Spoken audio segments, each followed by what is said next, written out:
الحمد لله نحمده ونصلي على رسوله الكريم أما بعد فأعوذ بالله من الشيطان الرجيم بسم الله الرحمن الرحيم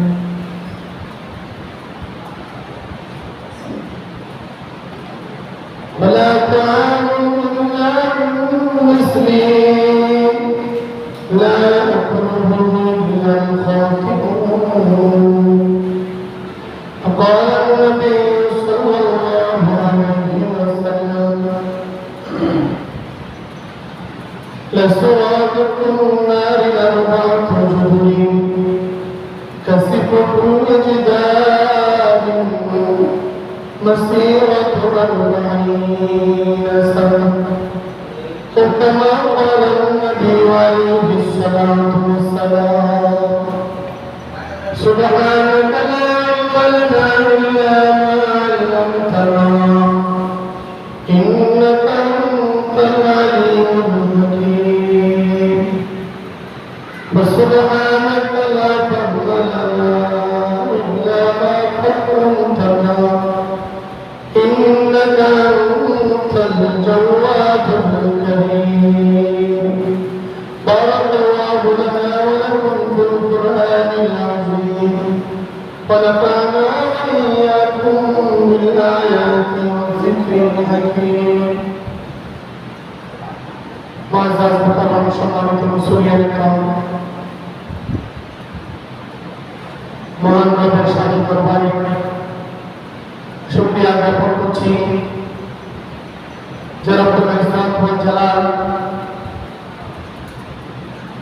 বিনা চাওয়ায় দয়া করে মায়া করে ভালোবেসে মহব্বত করে আল্লাহ তাআলার ঘর হাজী ইব্রাহিম জামে মসজিদে জুমা নামাজ আদায়ের লক্ষ্যে আসার বসার তৌফিক দান করেছেন।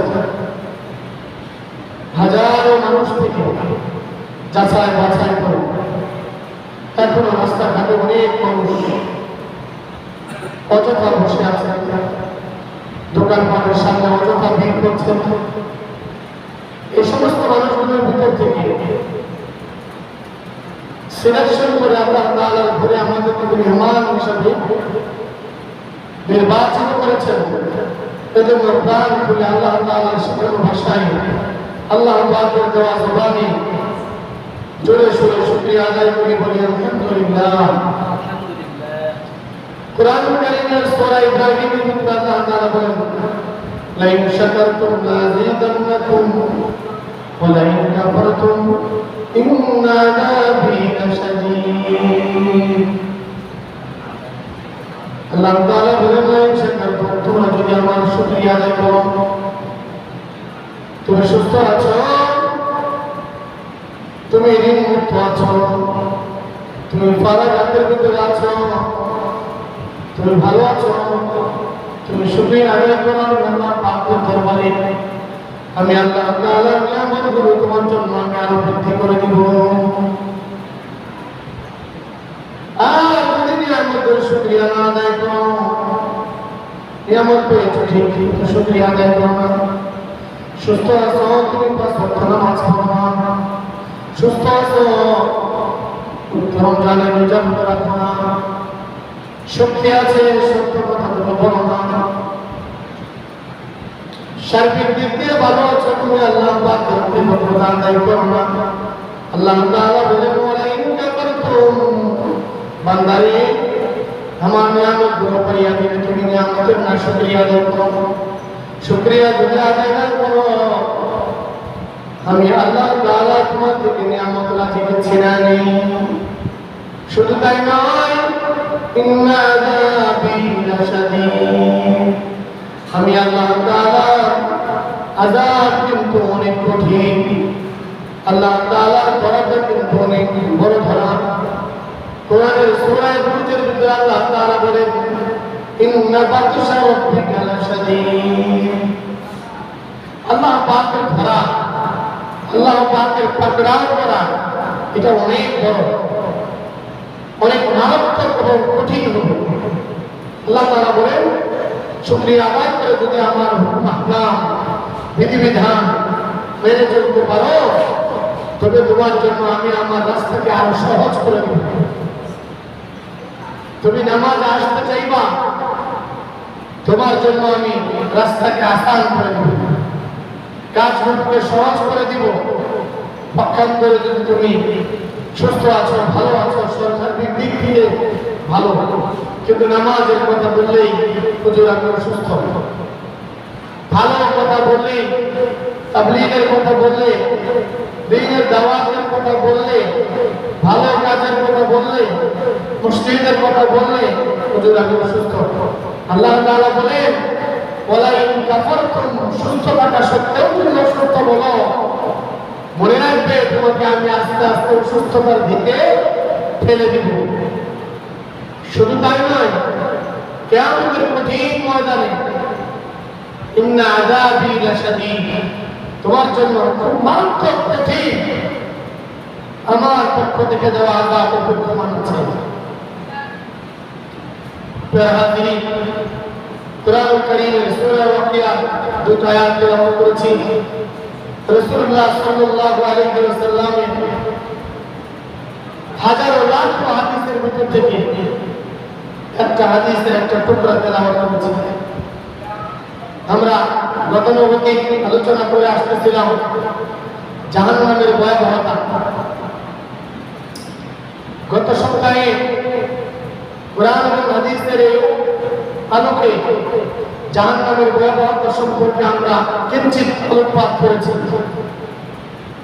আমি গত সপ্তাহের মূল আলোচনাটা সংক্ষেপে আবার আপনাদের সামনে তুলে ধরছি। আল্লাহ তাআলা বলেন, ফারিকুন ফিল জান্নাতি ওয়া ফারিকুন ফিস সাঈর, ভালো কাজ করলে তোমার ঠিকানা হবে জান্নাত, মন্দ কাজ করলে তোমার ঠিকানা হবে জাহান্নাম।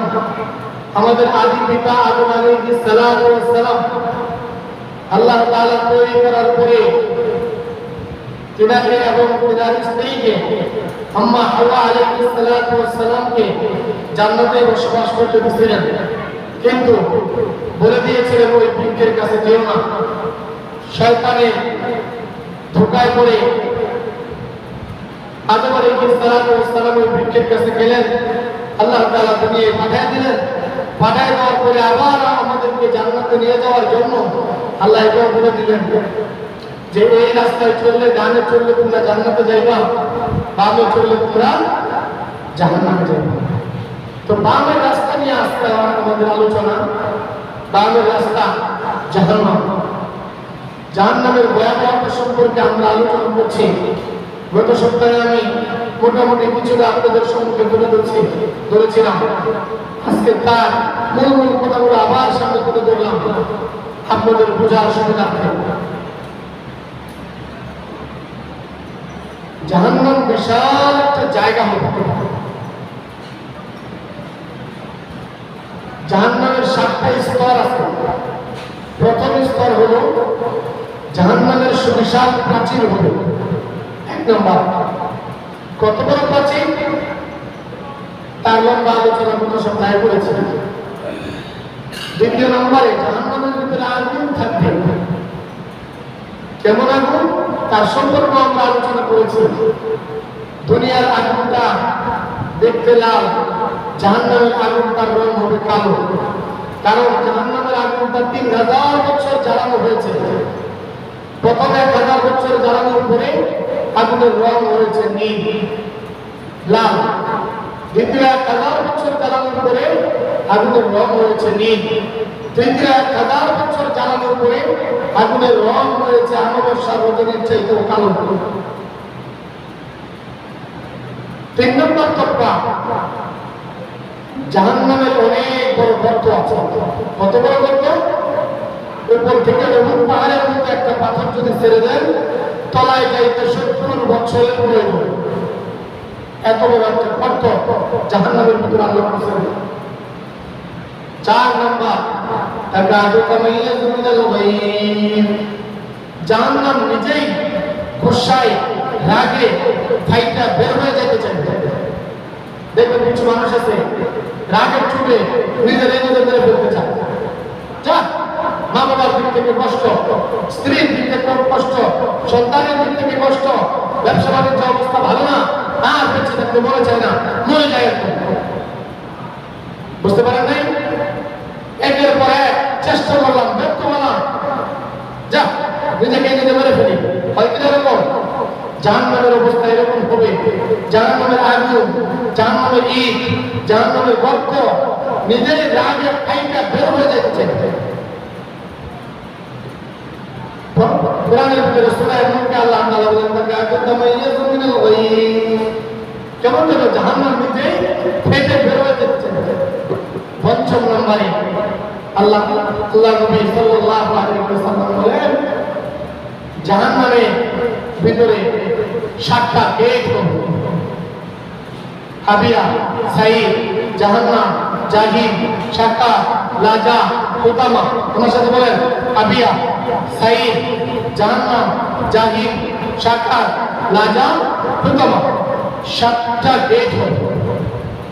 6ষ্ঠ নম্বরে জাহান্নামের ভিতরে 19 জন ফেরেশতা আছে জাহান্নামীদের উপরে শাস্তি পরিচালনা করার জন্য।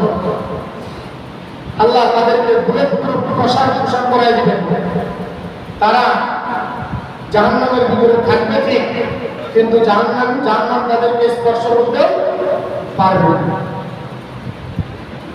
আল্লাহ তাআলা কোরআনের ভিতরে বলেন আলাইহা তিসাতা শার।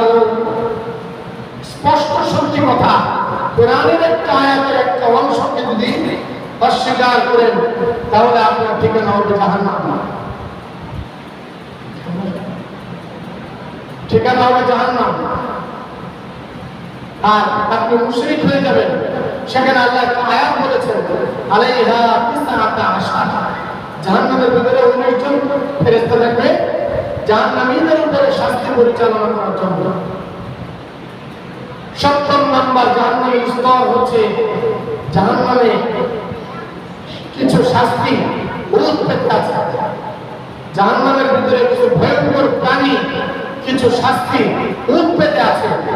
বড় গাড়ি বা এখন বর্তমানে দেখতে পারেন আপনি গাড়ি গাড়ি বাইপাস, চৌরাস্তা, বুটবাজার, তারপরে চেরাগালি, টঙ্গী, যেরকম মোড়ে মোড়ে পুলিশের আপনার উৎপেতে আছে। আপনি যাবেন আর খাস করে গাড়ির ভিতরে ধরবে, এখানে যে কারণে আপনি জানতে পারবেন। কথা বুঝতে পারছেন? উৎপেতে থাকা এখানে দেখবেন ফাটক, দোকানদাররা ফাটক পেতে রাখে, মুখের ভিতরে সুরকি দিয়ে রাখে যে ইঁদুর আসবে আর করবো। জাহান্নামের ভিতরে এরকম শাস্তি আছে, আমার আপনার জন্য উৎপেতে আছে। 13 জাতের শাস্তি আছে। এই শুভ আলোচনা আমরা গত সপ্তাহে করেছিলাম। শাস্তিগুলো কি? তার ভিতরে 5টা শাস্তি আমরা আলোচনা করেছিলাম। 1 নম্বর শাস্তি, জাহান্নামীকে আল্লাহ তাআলা গলার ভিতরে বেরি পড়াবে। কোরআন শরীফের ভিতরে আছে আগলালাহুম ওয়া সাইরা। দুনিয়ার আসামিকে হাতের ভিতরে পরানো হয়, হাতটা লুজ থাকে, কিন্তু জাহান্নামীদের গলার ভিতরে বেরি পড়ানো হবে। যেমন ঝুলে যারা বেরি পড়ানো হবে, একটা চোখ পর্যন্ত ঢুকতে পারবে না। ভিতর দিকে পুঁজ বের হইতে থাকবে, দিনকে দিন পুঁজ বের হইতে থাকবে। 2 নম্বরে আল্লাহ তাআলা শাস্তি দিবেন, লাঠি দিয়ে আঘাত করবেন। কোরআনের ভিতরে আল্লাহ তাআলা বলেন ওয়ালা মাকামিউ মিন হাদীদ। এমন লোহার লাঠি দিয়ে আঘাত করবে। মুফাসসিরিনে ইকরাম তাফসীরের কিতাবের ভিতরে লেখেন একটা লাঠিতে যদি দুনিয়ার পাহাড়গুলোকে একত্রিত করে রাখা হয়, পাহাড়ের উপরে পাহাড়গুলো তুলার মতো চূর্ণ বিচূর্ণ হয়ে যাবে। এরকম ভারী লাঠি দিয়ে জাহান্নামীকে আঘাত করবে।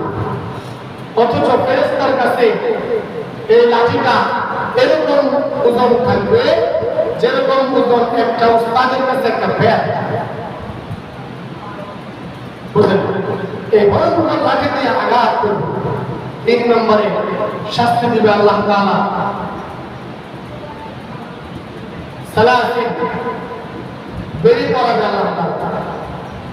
আমাকে আপনাকে যদি আমি জাহান্নামে হই, এমন একটা বেরি পড়াবে, বেরিরা শত্রু শ্রীকল দিয়া সালাসিলা অর্থাৎ জিনজির শ্রীকল দ্বারা আমার শরীরটাকে আবৃত করবে। শ্রীকলটা কতটুকু লম্বা? 70 গজ লম্বা। একটা গজ হইতে কমসে কম 5-6 লাখ করা লাগবে না? একটা করা কতটুকু লম্বা? এইটা রিওয়ায়াত আল্লাহর নবী করেছেন। সাহাবায়ে কেরামকে ডাকতে বলে, মায়ের সাহাবী জানো নি জাহান্নামের শিকলটা কত বড় হবে? ইয়া রাসূলুল্লাহ, ইয়া হাবিবাল্লাহ, আমরা কি করে জানবো? হে সাহাবী, জাহান্নামের শিকল কত বড়, এত বড় তোমার জানার দরকার নাই। একটা গজ কত বড়, এটাও তোমার জানার দরকার নাই। একটা গজের ভিতরে কয়টা বাকল হবে, কয়টা করা হবে, একটা করা কতটুকু লম্বা, এটা তুমি মনে রাখো। দুনিয়ার জমিন থেকে আকাশ পর্যন্ত 500 বছরের রাস্তা। এই 500 বছরের রাস্তায় সকালবেলা প্রথম আকাশ থেকে যদি তুমি শ্রীকলের একটা করার মাথা যদি জমিনের দিকে ছেড়ে দাও, সন্ধ্যাবেলা এই করাটা সূর্য অস্ত যাওয়ার সময় করাটা জমিনের ভিতরে এসে উপস্থিত হবে। এটা হলো একটা করা। এরকম কয়েকটা করা দিয়ে একটা গজ হবে, এরকম 70 গজ লম্বা একটা শিকল হবে। এই শিকল দিয়ে জাহান্নামীকে আল্লাহ তাআলা বাঁচাবেন। ৫ম নম্বরে হাইয়াতুন আকরাবুন, সাপ আর বিচ্ছু দংশন করবে 40 দিন পর পর একটা করে দংশন করবে। নেক দিবে সাপ, মানুষটা একদম মিসমার হয়ে একদম জাহান্নামের 70 বছরের রাস্তার তলদেশে চলে যাবে। আবার জাহান্নামের সাপ একটা গুঞ্জ মারবে, 70 বছরের নিচ থেকে একটা গুতাবে উপর দিকে উঠায় দেবে। 5 প্রকারের শাস্তিতে যখন মানুষকে আল্লাহ তাআলা প্রয়োগ করাবেন, মানুষ যদি চিৎকার করতে থাকবে জাহান্নামের ভিতরে। হাদিসের মধ্যে আসছে, মুফাসসিরিনে কিরাম রিওয়ায়াত করেন, মুহাদ্দিসিনে কিরাম রিওয়ায়াত করেন, জাহান্নামী চিৎকার করতে করতে সাঁতার কাটতে কাটতে জাহান্নামের পারে আসতে চাইবো। সবচেয়ে ভয়ঙ্কর হলো ওয়ালা মাকামিউ মিন হাদীদ, জাহান্নামী একদম তীরের কাছে চলে আসবে।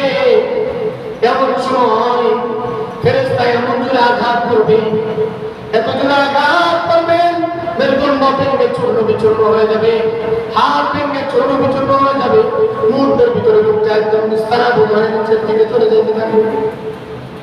5 প্রকারের শাস্তি পাইয়া লোকদের ভিতরে ক্ষুধা লেগে যাবে, পেটের ভিতরে ক্ষুধা লেগে যাবো। ও বাবা, কথাটাকে আপনি যেমন কেমন নিতে পারেন? মুফাসসিরিন একরাম কিতাবের ভিতরে নিয়ে আসছেন, আল্লাহ তাআলা কোরআনের ভিতরে জাহান্নাম সম্পর্কে যে আয়াতগুলো নিয়ে আসছেন, এই যে 13টা শাস্তি আছে, 13টা শাস্তি সম্পর্কে কম প্রত্যেকটা শাস্তি সম্পর্কে কোরআনের ভিতরে 3 থেকে 4টা করে আয়াত আল্লাহ তাআলা নিয়ে আসছেন, যার ভিতরে কোনো ব্যাখ্যা করার প্রয়োজন নাই। যেমন আল্লাহ তাআলা বলেন, আলাইহা তিসআতা শাহর, এই দুনিয়ার মানুষ পাপ করার সময় মনে রাখো তোমার জন্য অনেকজন ফেরেশতা আছে জাহান্নামের ভিতরে তোমাকে শাস্তি প্রয়োগ করবে না, শাস্তির পরিচালক হিসেবে থাকবে। জাহান্নামের ভিতরে অসংখ্য ফেরেশতা থাকবে, কিন্তু তাদের পরিচালক হিসেবে অনেকজন ফেরেশতা থাকবে। মনে রাখো এর ভিতরে কোনো ব্যাখ্যার প্রয়োজন নাই। আমি আল্লাহ তাআলা বলে দিলাম, তোমার যদি শক্তি থাকে তাহলে তুমি জাহান্নামের জন্য প্রস্তুত হয়ে আইসো। কি অবস্থা হবে সেদিন? জাহান্নামে 5 প্রকারের শাস্তি পাইয়া গলার ভিতরে চাপ, পিঠের ভিতরে আঘাত, শ্রীকল দিয়া বাঁচে, সাপ আর বিচ্ছু কামড় দিয়ে পুরো শরীরটাকে এক পর্যায়ে চিৎকার করে বলবে, আল্লাহ অনেক প্রকারের শাস্তি তো তুমি দিলাম, জাহান্নামের কিনারে উঠতে চাইছিলাম তোমার সাথে কথা বলার জন্য, কিন্তু জাহান্নামের ফেরেশতা শুধু বলল, সুবহান লিমান গায়্যারা বারাকিন, দুর্ভাগ্য এই হতভাগা তুমি হয়ে যাও। এর কাছাকাছি যদি আঘাত করে নিস্তারা ভুল করে দিয়েছে আল্লাহ তাআলা, দাও না এবার কিছু খাবার দাও না আমাকে।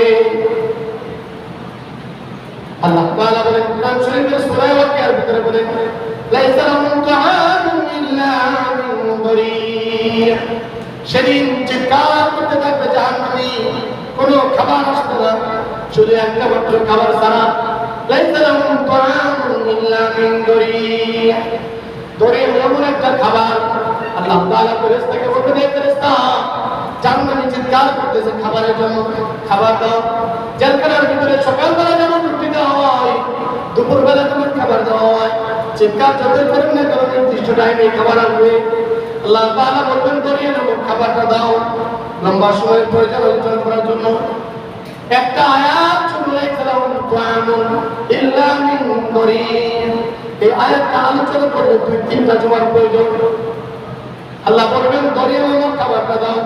দরিয়া নামক খাবারটা যখন মুখের ভিতরে দিবে, মুখের ভিতরে পান, চুন এবং জর্দা খাইলে, এটা আমার এক্সাম্পল দিতেছি, আমি যতটুকু বুঝি। আমি তো জীবনে পান খাইনি, আমি যেটা বুঝি এটা বলতেছি। মানুষকে দেখছি চোখ খয়ার নাকি আছে, এটা খাইলে মুখ পুড়ে যায়, তারপরে তার কাছে ঘিও ভালো লাগে না, দইও ভালো লাগে না। এরকম একটা খাবার দিবে আল্লাহ তাআলা, লাইসা লাহুম তাআমুন ইল্লা মিন দরিয়া। সেদিন কোন প্রকারের খাবার থাকবে না দরিয়া ব্যতীত। দরিয়া এমন একটা খাবার, যে খাবারটা মুখের ভিতরে দিতে দেরি, মুখের ভিতরে পুস্তকে যেমন ফ্রাই করার পরে তার চিত্র পাল্টে যায়, জিহ্বাটা এমন ভাবে সিদ্ধ হয়ে যাবে, কামড় দেওয়ার মতো শক্তি পাবে না, পুরা জিহ্বাটা ঝলসে যাবে। ডাকতে বলবে, আল্লাহ কি এমন খাবার দিলা, খোদার কারণে ছটফট করতেছি, তুমি এমন একটা খাবার দিলা, আমার জিহ্বাটা নষ্ট করে দিল। এবার আল্লাহ অন্য জাতি একটা খাবার তুমি দাও। আল্লাহ তাআলা বলবেন, দাও। তাকে আরেক জাতীয় খাবার দাও, মিসলিন। আলা তাআমুন ইল্লা মিন মিসলিন লা ইয়াকুলুহু ইল্লা আল খাতিউন। ক্ষতিগ্রস্তদের জন্য সেদিন এই মিসলিন ছাড়া আর খাবার থাকবে না। এটা কেমন খাবার? এই খাবারটা যখন বান্দা মুখে নেবে, জিহ্বাটা আগে চলছে গিয়েছে, জিহ্বা অচল হয়ে গিয়েছে, এই খাবারটা গলা পর্যন্ত যাবে, গলায় যায় আর গলাটাকে একদম পচায় ফেলবে, নষ্ট করে ফেলবে। জাহান্নামী চিৎকার করতে থাকবে, চোখের পানি অচল দ্বারা ভাসাইতে থাকবে, আর ডাকতে বলবে, ও রহমান, কি ব্যাপার, তোমার কি দয়া লাগে না, মায়া লাগে না? এমন একটা খাবার দিলা, প্রথম খাবারটা জিহ্বাটাকে ঝলসায় দিল, দ্বিতীয় খাবারটা গলাটাকে নষ্ট করে দিল। আল্লাহ তাআলা বলেন, দাও তাকে আরেক জাতীয় খাবার দাও। আল্লাহ তাআলা বলেন, দাও জাতীয় খাবারটা তাকে দাও। আল্লাহ তাআলা 25 নম্বর পরে বলেন, ইন্না শাজারাতাত তাকুম তাআমুল লাযীম। জানি জাকুম গাছের ফলটা কেমন? মহিলারা ঘরের ভিতরে, আগেকার মহিলারা তেল রাখতো, তেল, বর্তমানে মহিলারা তেল একদম ঢেলে দেয়, চাউল একদম যতটুকু প্রয়োজন সব দিয়ে দেয়। আগেকার মায়েরা খাবারের পাত্র 1 কেজি খাবার থেকে 2 মুষ্টি রেখে দিত মসজিদের জন্য, 2 মুষ্টি রেখে দিত ফুরকানিয়া মক্তবের জন্য। আর খাবার খাইতো কখনো মহিলারা তেলের ভিতর উল্টাই দিত না, যতটুকু সম্ভব সোজা করে দিত, কিন্তু উল্টাই দিত না। ওই যে মহিলারা মা বোনদেরকে দেখেছি, তলদেশে তেল জমতে জমতে একটা কালো অবস্থা তৈরি হয়, এটাকে তিলের গাছ বলা হয়, তিলের গাছ। জাকুম ফলটা হচ্ছে একটা গাছের মতো গাছ। ইন্না শাজারাতাত তাকুম তাআমুল লাযীম। পাপীদের জন্য সেদিন জাকুম নামক খাবারটা হবে। এই জাকুম খাবারটা যখন গলার ভিতরে ঢুকবে, একটা কাঁটা হয়ে ঢুকবে, একটা কাঁটা হয়ে ঢুকবে।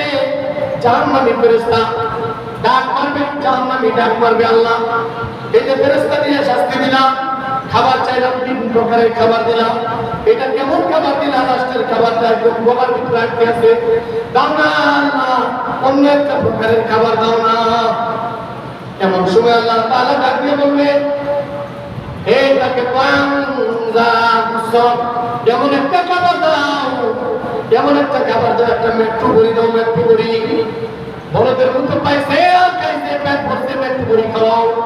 একদম ছোট্ট একটা বড়ি আছে, ছোট্ট একটা ভ্যান্ডার বিচির মতো একটা বড়ি আছে, খাইবেন তো পেটের ভিতরে সব ফেল করে ফেলবে। আল্লাহ তাআলা ডাকতে বলবে, নিজেই রাগে খাইতে যায় এরকম একটা খাবার তাকে দাও। এই খাবারটা মুখের ভিতরে দিতে দেরি, মুখের চামড়া সহ, মাংস সহ, একদম দাঁত সহ গলা পর্যন্ত চলে যাবে, গলাটাকে একদম বেড়ে সরে নিবে। ওই যে কাঁটাটা কিছু কাঁটাটা মুখের ভিতরে, পেটের ভিতরে চলে যাবে, পেটের ভিতরে সবগুলো নারী পরিশুদ্ধ এক করে ফেলবে। জাহান্নামে চিৎকার করতে থাকবে আর করতে থাকবে, আল্লাহ আগে এতে ভালো ছিল কি খাবার চাইলাম, খাবারটা এমন খাবার দিলাম। প্রথম খাবারটা চিন্তাটা অচল করে দিল, দ্বিতীয় খাবারটা গলাটা অচল করে দিল, তৃতীয় খাবারটা গলার ভিতরে এরকম আটকে গেল, চতুর্থ খাবারটা নিজেই তো পেটের ভিতরে পুরো পালন করতেছে। আল্লাহ খাবারের প্রয়োজন নাই, খাবার আছে তুমি পানি দাও, পানি।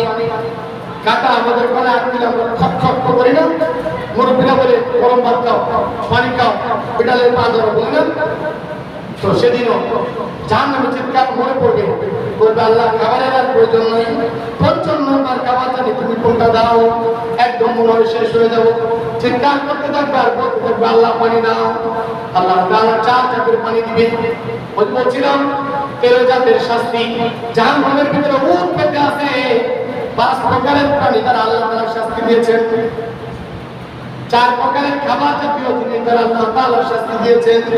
এবার 4 প্রকারের পানি জাতীয় খাবার দ্বারা শাস্তি প্রদান করবে। বান্দা চিৎকার করবে আর বলবে আল্লাহ দাও না, একটু পানি দাও।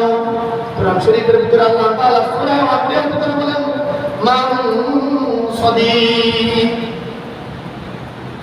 এমন একটা পানি দাও পানিটা খাইতে দেরি, পানিটা খাইতে দেরি গলার ভিতরে ঢুকবে, গলাটা পুইরা একদম শাখা হয়ে যাবে। চিৎকার মারবে আল্লাহ ফ্রিজের ফ্রিজ জাতীয় তুমি পানি দাও, এই পানি দ্বারা আমার হবে না। আবার আল্লাহ তাআলা বলেন মাউন হামিম, এবার মাউন হামিম আরো গরম, টক থেকে গরম পানি তার সামনেই থাকবে, সে চায়ের মতো নিতে চাইবে কিন্তু মুখে দিতে পারবে না। আল্লাহ তাআলাকে ডাক দিয়ে বলবে এই পানি আল্লাহ তাআলা চাইনি আমি, অন্য আরেকটা পানি দাও। আল্লাহ তাআলা এবার মাউন হামিম। 3 নম্বরের পানি মাউন কালমুহলি, যে 4 নম্বরের পানি হচ্ছে এমন পিছলা জাতীয় পানি, ব্যাপার জাতীয় পানি, ফুটন্ত পুঁছগুলো তার সামনে আনবে, সে দেখে চোখগুলো বন্ধ করে ফেলবে। এরপরেও পেটের ক্ষুধার কারণে ভাববে যে যদি পেটের ভিতরে প্রবেশ করাইতে পারি হয়তো বা আমার পেটটা শান্ত হয়ে যাবে। এমন সময় মুখের ভিতরে গ্লাসটা যখন কাছে নিতে চাইব, মুহূর্তের ভিতরে পানিগুলো গলার ভিতরে যাইতে চাইব, গলাটা পুড়ে একদম সাজা করে পেটের ভিতরে চলে যাইব।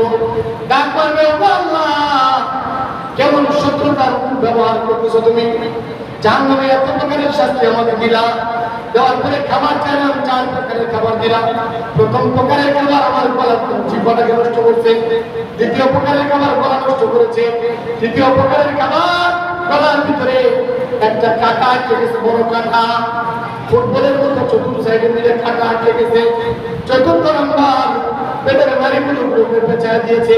পানি চাইলাম 3 প্রকারের পানি দিলাম, এমন পানি যেই পানি দেখে আমাকে নিজেরই খাইতে ইচ্ছে করে না। আল্লাহ কেমন ব্যবহার করে আমাদেরকে মেরে ফেলো, ইয়া লাইতানি মিতু ক্বাবলা হাযা ওয়া কুনতু নাসিয়াম মানসিয়া, ইয়া লাইতানি কুনতু তুরাবা। সেদিন নিজে বলতে থাকবে আল্লাহ আমাকে মৃত্যু দাও, আল্লাহ আমাকে মৃত্যু দাও। আল্লাহ তাআলা ডাক দিয়ে বলবেন দুনিয়ায় তোমাকে বলেছিলাম কুল্লু নাফসিন যায়িকাতুল মাউত, হে দুনিয়ার মানুষ সকাল থেকে সন্ধ্যা পর্যন্ত তোমাকে ডাকছি। ফজরের সময় মুয়াজ্জিন হাইয়া আলাস সালাম বলে বলে চিৎকার করে ডাকছে। মসজিদে একটা মাইক করে চলতো, কিন্তু মসজিদ কর্তৃপক্ষ 4-4টা মাইক লাগিয়েছিল, প্রত্যেকটা ঘরের ভিতরে ফ্যান ছাড়া আছে যেন তার ঘরের ভিতরে আওয়াজটা পৌঁছে। আসসালাতু খায়রুম মিনান নাওম, প্রত্যেকটা আওয়াজ যেন তার ঘরের ভিতরে পৌঁছে। স্ত্রী তোমাকে ডাক দিয়েছিল নামাজের জন্য, মুয়াজ্জিন তোমাকে ডাক দিয়েছিল নামাজের জন্য, প্রতিবেশী তোমার পাশ থেকে গিয়েছিল নামাজের দিকে ডেকে ডেকে, কিন্তু না না নামাজ পড়ো নাই। মসজিদের ইমাম সাহেব বলেছিল প্রত্যেক প্রাণীকে মৃত্যুর সাধন করতে হবে। সকাল থেকে সন্ধ্যা পর্যন্ত তুমি যার জন্য দৌড়ে দিচ্ছ, মৃত্যুবরণ করে দেখো, মৃত্যুবরণ করে দেখো বাবা। ওই সন্তান যে খাটে আগে বহন করেছে তাকে যখন দেখবে ভাইয়া, তার আত্মাটা দেখবে কলিজার টুকরা ছোট সন্তানটা প্রথম থাকে পায়েটা ধরেছে, এই পাশে বড় সন্তান ধরেছে, পিছনে যে ভাই ছোট্ট অবেলা থেকে পায়েটাকে লালন পালন করে মানুষের মতো মানুষ করেছে, ওই ভাইটা পিছনে ধরেছে। বাম দক্ষিণ দিকে পিছন দিকে বাম দিকে দেখা যায় কলিজার টুকরা জামাই, যার জন্য সব কিছু দিয়েছি। গোপনে গোপনে জামাইকে হাজার হাজার টাকা দিয়েছিলাম। এই জামাইকে আমাকে সে বিদায় জানাইতেছে, চারদিক থেকে তাকায় তাকায় চিৎকার করে ডাকবে, বার করবে, এই নিষ্ঠুর! সকাল থেকে সন্ধ্যা পর্যন্ত তোর জন্য আমি দৌড়াইছিলাম, মাথার ঘাম পায়ে ফেলেছিলাম। ওই যে অমুক জায়গায় সরকারি খাবার দিয়েছিল, বিরিয়ানি দিয়েছিল, বিরিয়ানিটা আমি খাইলে তো তোমার জন্য নিয়ে আসছিলাম। দাওয়াত খাইতে গেছিলাম, পিঠা তোমার জন্য নিয়ে আসছিলাম। ভালো খাবার পাইলে ভাবতাম আমি যদি খাই আমার সন্তান কি খায় থাকবে, দৌড়ায় তোমার জন্য নিয়ে আসতাম। ও জামাই, বিদেশ থেকে তোমার জন্য আমি আলাদাভাবে স্বর্ণ নিয়ে আসছিলাম। আমার কলিজার মেয়ের জন্য কানের দুল কিনে আনছিলাম, বালা কিনে আনছিলাম। এই সন্তান, ও জামাই, কেমনে করে ভুলে গেলাম? কোন জায়গায় আমাকে রেখে আসতেছ? তুমি কি জানো না এই জায়গায় পানি উঠে গেছে? দুনিয়ার ফুলের ভিতরে যদি আমার ফুলে একটু পানি রাখতাম, চিৎকার চেঁচামেচি করতাম। কেমন একটা বক্তব্য আমাকে রাখলাম, এই দুই হাত দিয়ে এই গাজীপুরের ভিতরে কতজনকে রাখলাম। দেখলাম তার সন্তানরা বলতেছে হুজুর কিচ্ছু করার নাই, কবরের ভিতরে পানি উঠছে, অমনি শোয়া দেন। বাড়ি আছে 5 তলা, 3 তলা, 4 তলা, অনেক টাকার মালিক। ওই লোকটা কখনো টাইল ছাড়া ঘুমাইতো না, এসি ছাড়া ঘুমাইতো না, কিন্তু তার কবরের ভিতরে অল্প আর পানি। কোনো কিছু করার নাই, পানি দিয়ে মাটি দিয়ে কোনো রকম বাক্স দিয়ে চাপা দিয়ে দেন। আল্লাহ তাআলা কাউকে বলবে, এই জাহান্নামী, কবরের ভিতরে যখন তুমি জানালা পড়াইতে যাইতাম, তুমি কি কবরগুলো দেখো নাই? ওই কবরগুলোতে তুমি শিক্ষা দাও নাই?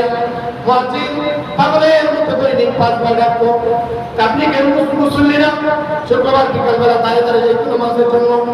কি অপরাধ ছিল তাদের? কেন তাদের ডাকে সারা দিয়ে তুমি মসজিদে গেল না? জাহান্নামী চিৎকার করে করে ডাকবে আর বলতে থাকবে, ও আল্লাহ, 3 প্রকারের পানি দিলাম, যে পানি দ্বারা একদম সব নিষ্পার হয়ে গিয়েছে, বাঁচার মতো কোনো একটা উপায় আমাকে দাও। আল্লাহ তাআলা বলবেন, এ মুস্তাফা, আমার খাবারটা পানিটা তাকে দিয়ে দাও। মুস্তাফা কোন জিনিস? মুফাসসিরিনে একদম বলেন, ওই যে 5 প্রকারের শাস্তি দিয়েছিল, গলার ভিতরে একটা বেড়ি পরিয়েছিল, হাতগুলা পিছনের দিকে মুড়া দিয়ে বেঁধেছিল, লাঠি দিয়ে আঘাত করে করে পুরো শরীরটা বিস্মার করে দিয়েছিল, চুলের মতো তোমাকে আঘাত করেছিল ফেরেশতা। জাহান্নামে তার প্রান্তে যখন যাইতে চাইতো, 2টা হাত দিয়া মুখের ভিতরে, হাতের ভিতরে এমন জোরে আঘাত করতো, হাত বিস্মার হয়ে যেত। কোমরের ভিতরে এমন জোরে আঘাত করবে, কোমরের মেরুদণ্ড ভেঙে একদম জাহান্নামের তলদেশে চলে যাবে। আল্লাহ তাআলা ডাক দিয়ে বলবে, এ রাস্তা করো খাবারটা দাও, রাস্তা করো খাবারটা এমন খাবার, ওই যে 2য় প্রকারের শাস্তি, লাঠি দিয়ে আঘাত করে শরীরটাকে একদম স্থানান্তর করে দিবে। 3 নম্বরের শাস্তি, তাকে শিকল দিয়ে আবদ্ধ করা হবে, এরপরে 7 কামড় দিবে, বিচ্ছু নিয়ে দিবে, 7গুলো এত বড় বড় হবে, উটের মতো লম্বা, উটের মতো উঁচা হবে, লম্বা কতটুকু হবে চিন্তা করে দেখেন। এই ছোট্ট ছোট্ট বিচ্ছুগুলো সেদিন এক একটা গাদা এবং খচ্চরের মতন, গাদা খচ্চর যদি না দেখে দেখেন ছাগল এবং ভেড়ার মতো এত বড় লম্বা লম্বা একটা বিচ্ছু হবে, একটা নেশ মারবে 70,000 গজ নিচে, জাহান্নামের ভিতরে জাহান্নাম নেশ দিয়া বিচ্ছু আপনাকে উপর থেকে নিচ থেকে উঠে আনবে। এই বিচ্ছু নেশ দিবে, 40 দিন পর্যন্ত আপনি বেহুশ হয়ে থাকবেন। এই 5 প্রকারের শাস্তি পায়া গলা দিয়া পুষ বের হইতে থাকবে, হাত দিয়া পুষ বের হইতে থাকবে। শ্রীকল দ্বারা আবদ্ধ করেছে আপনাকে, জাহান্নামে আবদ্ধ করেছে। এই শ্রীকল দ্বারা আবদ্ধ করার কারণে বিভিন্ন জায়গায় টাইট হয়েছে, বস্তা বাঁধার সময় দেখবেন বিভিন্ন জায়গায় টাইট হয়, হাতের ভিতরে টাইট হয়েছে, পায়ের ভিতরে টাইট হয়েছে, ঘাড়ের ভিতরে টাইট হয়েছে, কোমরের ভিতরে টাইট হয়েছে, হাঁটুর ভিতরে টাইট হয়েছে। টাইটের জায়গা মতো ক্ষত বিক্ষত হয়ে ওই জায়গাতে পুষ বের হয়ে আসে, গলা দিয়ে চিন্তা দিয়ে সব জায়গা দিয়ে পুষ পানি রক্ত বের হয়ে আসছে। মুফাসসিরিনে একরাম বলেন, সর্বশেষ খাবার এই 4-5 প্রকারের শাস্তির নির্যাস বের হয়ে আসবে, শরীর থেকে রক্ত, পুষ, মাংস যা বের হয়ে আসবে, এই সবগুলোকে একত্রিত করে ফেরেশতারা একটা পাত্রের ভিতরে টকবক টকবক গরম করাইতে দেখবে, শেষ প্রকারের খাবারটা সে মুখ দিয়ে খাবে না, চিৎকার করে করে ডাকবে আর বলবে আল্লাহ এমন একটা পানি দাও যে এই পানিটা আমি খাইয়া একদম শান্ত হইতে চাই। ফেরেশতা ক্লাসের ভিতরে বইরা এই রাস্তা গরম পানিটা ক্লাসের ভিতরে বইরা আপনারা খাইতে হবে না, মুখের ভিতরে জোরে একদম ঢেলে দিবে, জোর জবরদস্তি করে খাওয়াবে। খাওয়ার কারণে জিহ্বা বের হয়ে যাবে, গলা বের হয়ে যাবে, চামড়া বের হয়ে যাবে, মাংস বের হয়ে যাবে, হাতের চূড়াগুলো ঘুরে যাবে, সব চাইতে চাইতে আল্লাহ তাআলা বলেন সবগুলো একদম পায়খানার রাস্তা দিয়া মনের মতন পায়খানার মতন টুকরা টুকরা হয়ে বের হইতে থাকবে। আর জাহান্নামী বলবে ইয়া লাইতানি মিতু ক্বাবলা হাযা, আয় আফসোস আল্লাহ তুমি আমাদেরকে একেবারে মৃত্যু দিয়ে দাও। আল্লাহ তাআলা বলবেন না না না না খালিদিনা ফিহা, চিরস্থায়ীভাবে তুমি জাহান্নামে অবস্থান করতে থাকো।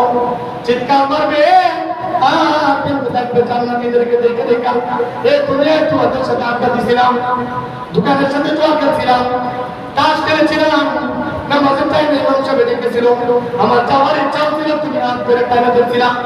আজকে তুমি জান্নাতে, আমি জাহান্নামে, দাও না একটু সুপারিশ করো।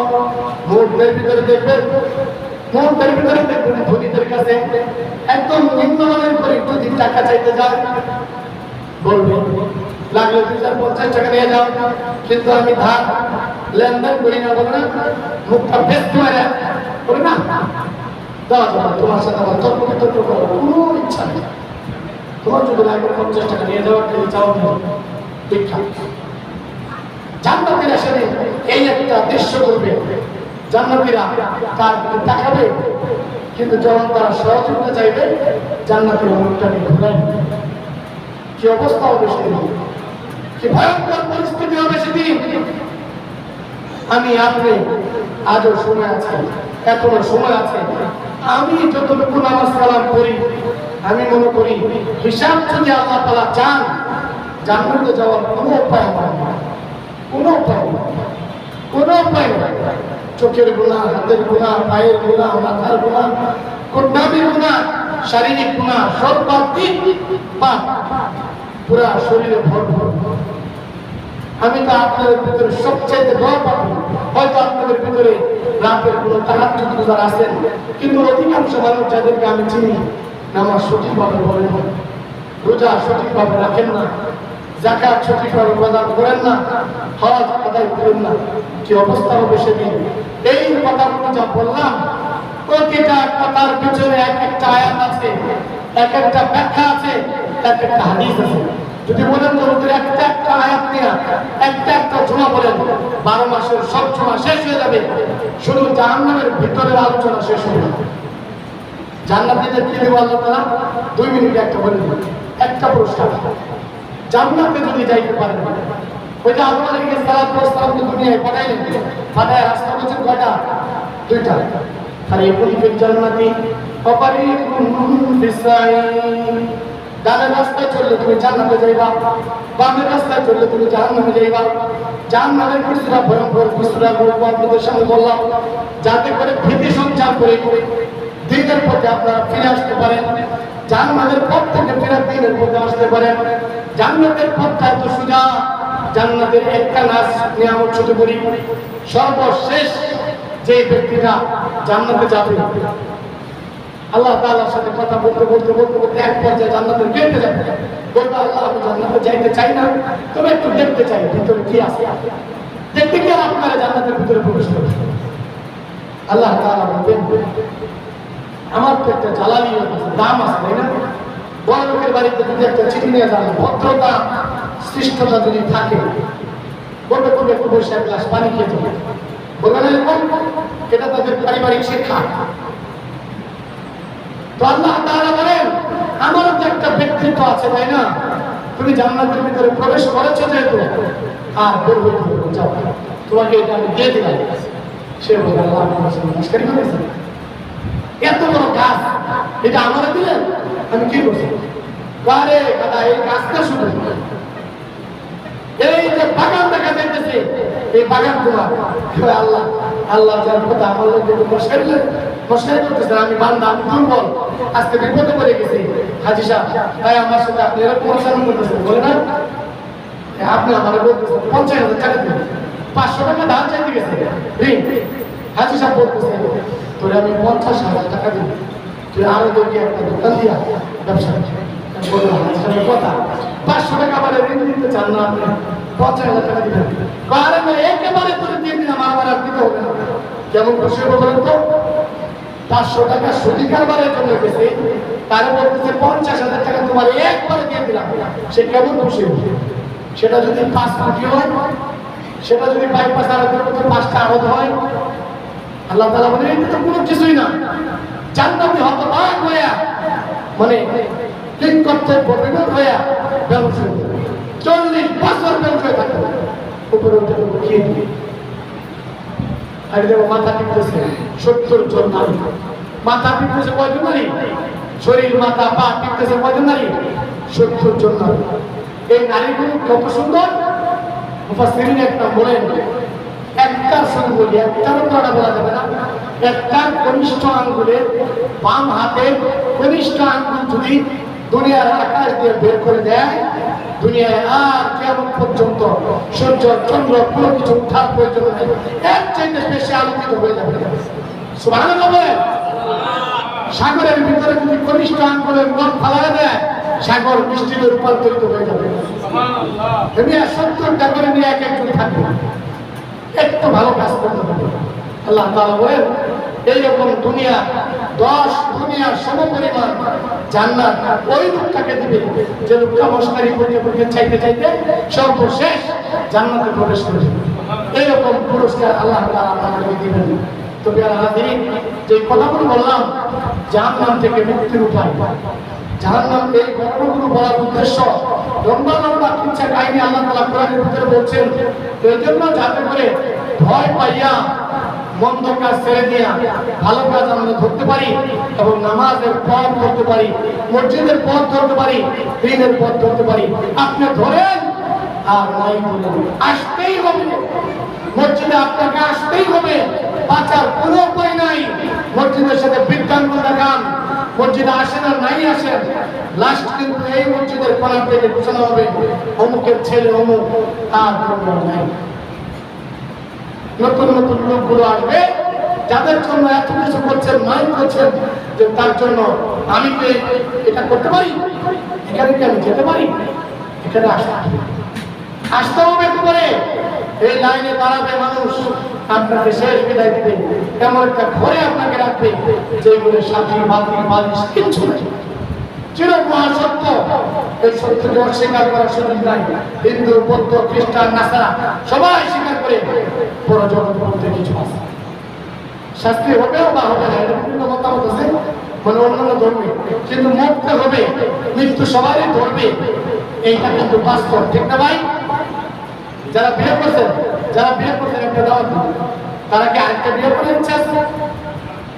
আছে আমার একটা বিয়ে করার ইচ্ছা নাই? আমার 4টা করার ইচ্ছা। আল্লাহ নবী 4টা কথা বলছেন, প্রতিটা পুরুষ 4টা বিবাহ করবে, সামর্থ্য থাকে, সামর্থ্য না থাকলে একটাও না, হারাম। বাকি ইচ্ছা তো আছে, মিথ্যা কথা বললাম কি? যারা এইরকম ইচ্ছা নাই, একটা করছে, সংসার আছে, শরীর আছে, তাইলে আপনারা বলেন তো, এই যে লোকের সুন্নাত দাঁড়িয়ে কি জন্য রাখেন না আপনারা? 24 ঘন্টা শাস্তি হবে, 24 ঘন্টা। কয় ঘন্টা ভাই? একটা যদি মিথ্যা কথা বলে থাকে হাসির মধ্যে আমার বলবো, দেখো বই দিন, এই দুনিয়া যাই কিছু করেন, চিপায় মারেন আর চাপায় মারেন, যেমনি মারেন, কিয়ামতের ময়দানে প্রত্যেকের দাঁড়াইতে হবে, প্রতিটা প্রসবে প্রসবে জবাব দিয়ে করতে হবে। যেমন ভাবে আপনি করেন, ধনী আছেন গরিবের উপর চাপ দিয়েছেন, ক্ষমতা আছেন ক্ষমতাহীনদের চাপ দিয়েছেন, ইমাম সাহেব আছেন মুসল্লির সাথে খারাপ আচরণ করেছেন, মুসল্লি আছেন ইমামের সাথে খারাপ আচরণ করছেন, প্রত্যেকটা পদে পদে আপনাকে জবাব দিতে হবে। সেদিন আমাকে আপনাদের সাথে সাক্ষাৎ হতে হবে। এই যে বললাম না, যারা বিবাহ করেন, কথার কথা বাঙালি হিসেবে মেনে নিলাম, তারা দাঁড়িয়ে রাখে, বিবাহ যারা করছেন তাদের কি দরকার দাড়ি কাটেন কেন? প্রত্যেক জমায় আপনি 10 টাকা দাড়ি কাটার বুলেটের টাকাটা মসজিদে দিয়ে দিতেন, হাসরের মাঠে দেখবেন বিশাল এক দানের পাহাড় আপনার জন্য জমা হয়েছে। এটা আমি দাঁড়িয়ে রাখছি না, আপনার আমি এক জায়গায় যাই যে ভাই আপনারা পছন্দ করে এটা আমার পছন্দ। কলেজ, ভার্সিটি, বিশ্ববিদ্যালয়, সারা দুনিয়া সবচেয়ে বড় বিশ্ববিদ্যালয় ঘুরিয়েছে। কোন জায়গায় মানে দাঁড়িয়ে আমার জন্য আটকায় নেই। সরকারি চাকরি কেন কেন পুলিশদের দাঁড়িয়ে আছে না, সেনাবাহিনী দাঁড়িয়ে নাই, বাংলাদেশের এমপি মন্ত্রীদের দাঁড়িয়ে নাই, আমাদের আকবর মুজাম্মেল সাহেব দাঁড়িয়ে নাই, ওই তারা তো মন্ত্রী হতে ফিরে এলো। কেন দাঁড়িয়ে রাখবেন আপনি? নামাজ পড়েন না, এটা তো একটা শাস্তি। কিন্তু দাঁড়িয়ে কাটার কারণে 24 ঘন্টা ঘুমানো। আর যারা এই যে টাকুকির নিচে পায়জামা লুঙ্গি পরে থাকে 24 ঘন্টা যতক্ষণ আছে ততক্ষণ, এবং মাটি তার জন্য আল্লাহ ফাটায় দাও, এটা ঢুকাই দিবে অহংকার গাম্ভীর আর কেউ একটা আছে রং উঠায়, এইটার জন্য আল্লাহ তাআলা গজব নামায় রাখবে, উঠায় রাখবে গজব। আর যারা সুন্নত তরিকায় রাখবে মাটি তার জন্য দোয়া করবে, বলবে তুমি আমার মেহমান, তুমি আমার কাছে আসবে, তুমি নামাজি, তুমি দিনদার, তুমি পরহেজগার, তুমি দানবী, তুমি ভালো মানুষ, তুমি আমার কাছে আসবে।